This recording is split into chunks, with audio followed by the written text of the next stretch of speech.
Olá, povo de Deus, bom dia, a graça e a paz.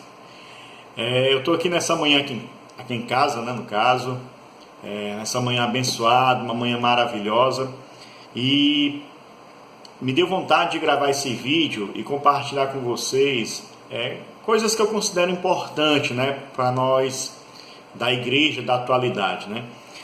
A Bíblia Sagrada, aqui na minha mão, certo? A Bíblia Sagrada, ela é a palavra de Deus, a palavra que liberta, a palavra que restaura, a palavra que transforma, a palavra que muda a vida do homem, a palavra que consegue penetrar nas mais profundezas do coração do homem e transformar essa pessoa em nova criatura em Cristo Jesus.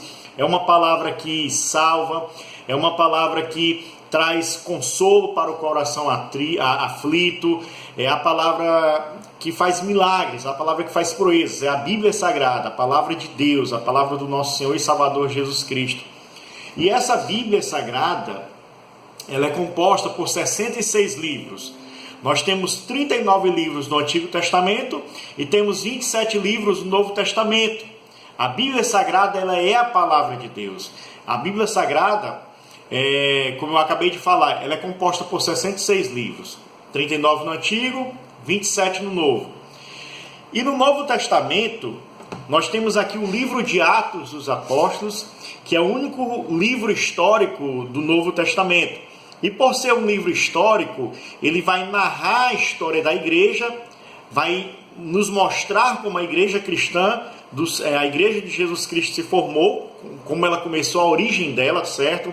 O autor deste livro é um homem chamado Lucas, que era médico e historiador. E era um discípulo de Jesus Cristo, um homem de Deus. Ao contrário do que muitos pensam, Lucas não era apóstolo, viu, pessoal? Então Lucas era um grande historiador, e por ele ser um grande historiador, ele começou a narrar a história da igreja, começou a nos mostrar como a igreja surgiu, a origem da igreja.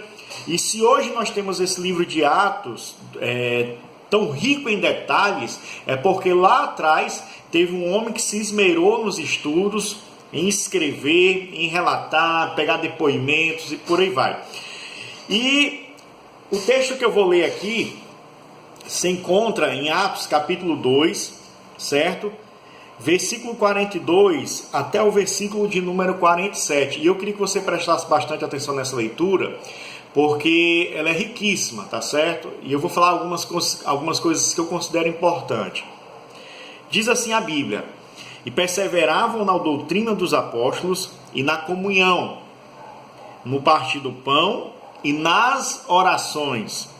Em cada alma havia temor, e muitos prodígios e sinais eram feitos por intermédio dos apóstolos. Todos os que creram estavam juntos e tinham tudo em comum.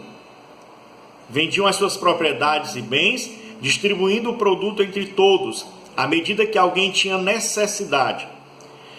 Diariamente, atenção para isso, diariamente perseveravam unânimes no templo, partiam o pão de casa em casa e tomavam as suas refeições com alegria e singeleza de coração, louvando a Deus e contando com a simpatia de todo o povo. Enquanto isso, olha só, acrescentava-lhes o Senhor, dia a dia, os que iam sendo salvos. Querido, nós estamos vivendo em pleno século 21. E uma coisa que me chama a atenção é que nós estamos vendo constantemente pessoas que acham que descobriram a pólvora, segredos para o crescimento da igreja, segredos para ter uma igreja de sucesso, publicam livros, fazem seminários, realizam pregações. Nada contra, entenda bem, eu defendo a tese de que a administração da igreja Deus entregou a homens, então cabe a um homem pedir sabedoria a Deus para que ele possa desenvolver projetos para que essa igreja cresça, expanda, seja bem sucedida. Porém, entenda uma coisa, o princípio de crescimento está na Bíblia. Se eu sou pastor de uma igreja e eu quero que a minha igreja cresça, eu devo seguir os princípios contidos na palavra de Deus e não o contrário, tá certo? O segredo de crescimento da igreja cristã primitiva era esse aqui, ó. Eles tinham praticamente 4 pilares. Eles perseveravam na doutrina apostólica.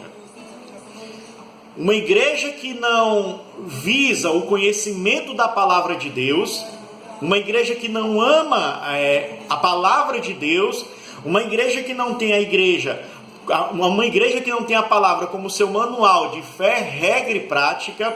Essa igreja não é uma igreja centrada na pessoa de nosso Senhor Jesus Cristo.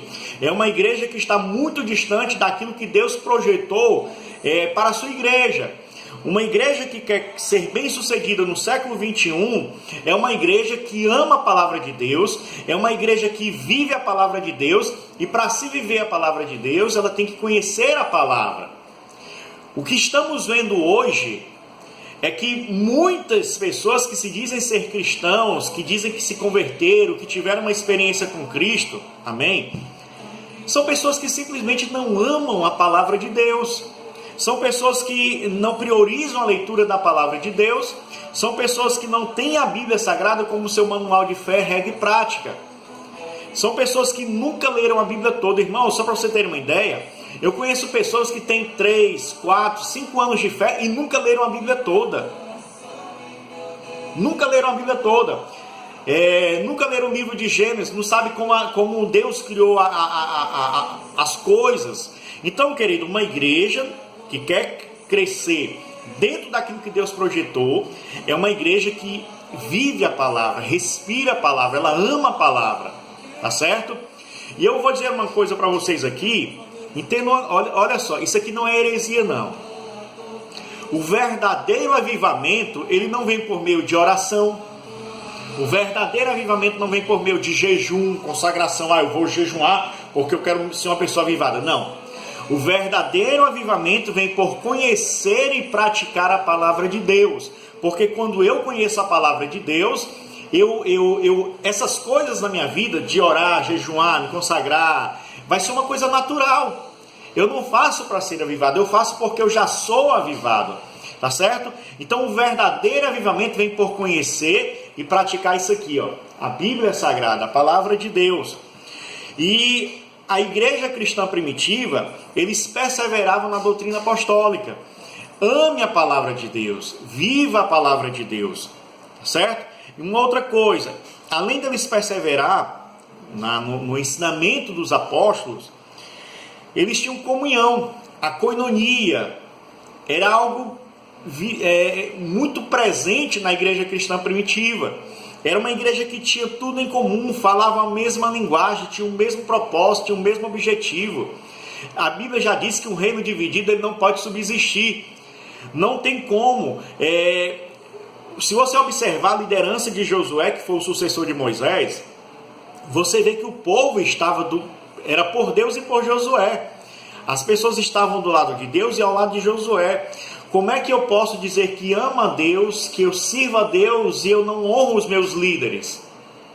Tá entendendo? Porque isso aqui tem tudo a ver com comunhão. Se eu estou em comunhão com os meus irmãos, é sinal que nós estamos no mesmo propósito, no mesmo objetivo.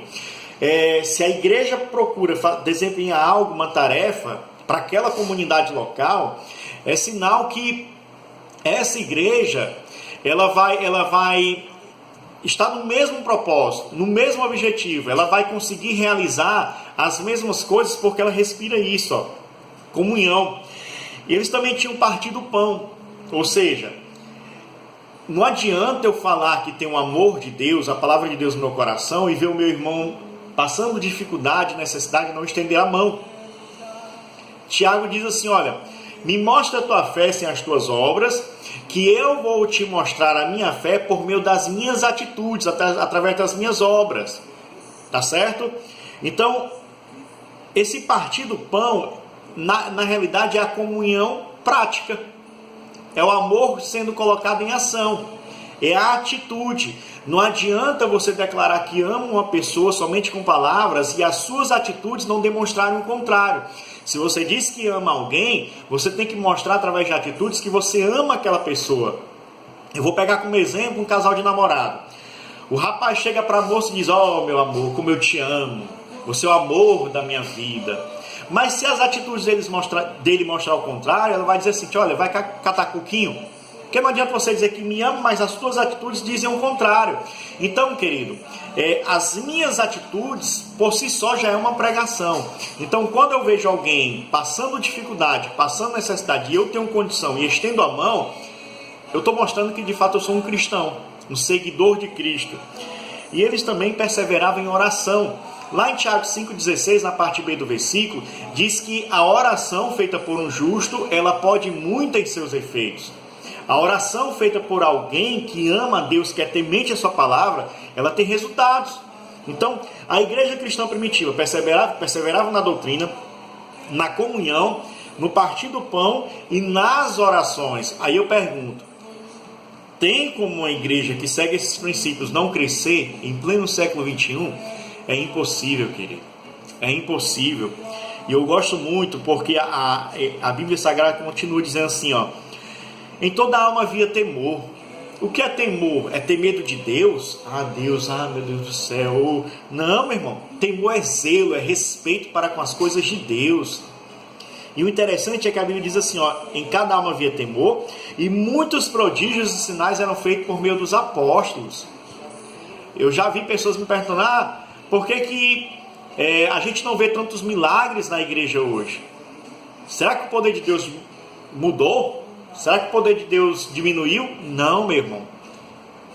É porque não existe mais essa sensibilidade no coração das pessoas, o zelo, o respeito para com as coisas de Deus. E ele continua dizendo, diariamente perseveravam unânimes um tempo, partiu o pão de casa em casa, tomava as suas refeições com alegria e singeleza de coração, louvando a Deus e contando com a simpatia de todo o povo. Olha só, isso aqui é tremendo. Enquanto isso, acrescentava-lhes o Senhor, dia a dia, os que iam sendo salvos. Entenda bem, Deus é o dono da obra. Ele está observando aquela igreja local. E ele observa que aquela igreja local tem verdadeiros discípulos de Cristo. Discípulos esses que observam, vivem, praticam a palavra de Deus. É uma igreja que tem comunhão. É uma igreja que se preocupa com o próximo. É uma igreja de oração. Não tem como ele não dar crescimento para uma igreja dessa, meu irmão. Ele vai trazer crescimento. Tá entendendo? É ele quem vai trazer o crescimento para essa igreja. Aí nós ficamos aí, porque que... Irmãos, eu vou dizer uma coisa, tem coisas que a gente vê no decorrer da caminhada. Tem igrejas que tem 2, 3, 4 anos de existência e o número de pessoas não passam de 10, 15, alguma coisa de errado tem, meu irmão. Pastor, espera aí. Deus não está preocupado com quantidade, mas sim com qualidade. Isso é uma das maiores mentiras de Satanás para a igreja do século 21. Porque, entenda bem, Deus está tão preocupado com a quantidade, assim como a qualidade. Porque se tem qualidade, o resultado ele vem. Se tem qualidade, se eu vivo isso que eu acabei de falar aqui, não tem como o resultado vir. Se você pega uma empresa na área secular, qual é a filosofia deles? Vamos fazer um trabalho de excelência para que o resultado aconteça. Então, se eu sou um homem de Deus, se eu vivo a palavra de Deus, por que o crescimento não vai vir? Então essa é a minha reflexão para você nessa manhã. Fique com Deus, amém?